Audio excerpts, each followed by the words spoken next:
My mom, Susan, had a habit of sending me to get her shopping. However, she would always leave out a zero when paying me back what was owed, blaming on her poor eyesight. I never minded. In fact, I would just cover the cost without another word. Then, Summer, my sister, had to throw shade. Mom sends you money whenever she wants something. You never show us the actual costs, though. I bet you're making a nice little profit off Mom behind our backs. Susan smiled and didn't even bother to defend me, as if confirming Summer's accusations. My heart sank. Over the years, I had bought her things from major appliances to the smallest groceries, and each time, the payment she sent was short. Susan would just brush the whole thing off by saying, "Oh, my eyes aren't what they used to be. My bad." I had poured hundreds of thousands into her expenses, only to end up with a reputation as a thief who cheated her own family. When Susan sent me money for the New Year's Eve catering, I simply booked food that fit the budget she paid for.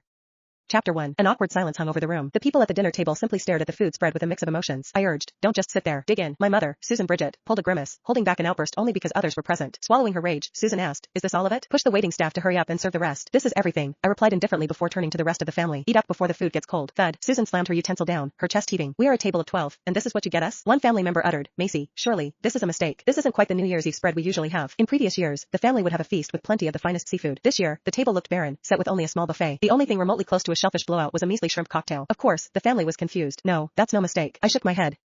Infuriated, Susan pressed, "I gave you money to host the New Year's Eve party, and this is what you're serving everyone?" I glanced at the spread and sighed. "Well, this is the best I can do with a limited budget." My sister, Summer Fowler, said, her finger up my nose, "Who are you kidding? I know for a fact that Mom wired you $4,000 for the catering. I doubt there's even $500 worth of food here. Did you pocket the rest? I know that you're always finding excuses to buy things for Mom and overcharge her for the errands, but you've gone too far this time." Following the statement, the family gave me looks filled with judgment. Susan said, "Normally, I'd let this behavior slide, but it's not every day that we get to be together with family. Do you think this is appropriate?" My little cousin, Leon, started to throw a tantrum. "Dad, where's the crab? Didn't you say we'd be getting a seafood boil?" Aunt Tanya uttered accusingly, "Macy, this kind of behavior is beneath you. How can you do such a thing?" The rest of the family voiced their criticism.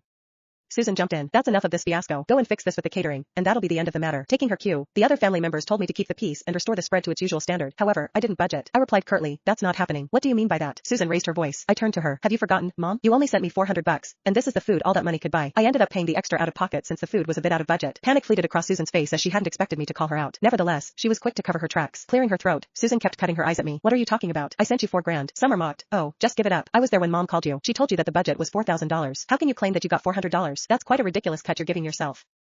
With Summer backing Susan up, the family members' disdain for me grew. Uncle Sam said furiously, "Macy, how could you steal from your own mother?" Faced with their skepticism, I pulled up the transaction record. "See for yourselves. Mom transferred $400. Chapter 2. It was true that Susan called me to give me the budget for the New Year's Eve party. However, when the money came, it was only $400. It was Susan's go-to MO. She'd play dumb so long as I kept quiet. The moment I spoke up, she'd blame her eyesight for being off by a digit. Then came the guilt trip. "So I fell short on the funds? Do you need to go out of your way to point that out? After all the years I've cared for you, must you get upset over a bit of money? You're nothing like your sister. You are a thankless brat." Sitting next to me, Tanya glanced at my phone before looking up and uttering, "Oh, it is just $400, Susan." Susan let out a strange chuckle in embarrassment. "My eyesight isn't what it used to be. I must have missed a zero."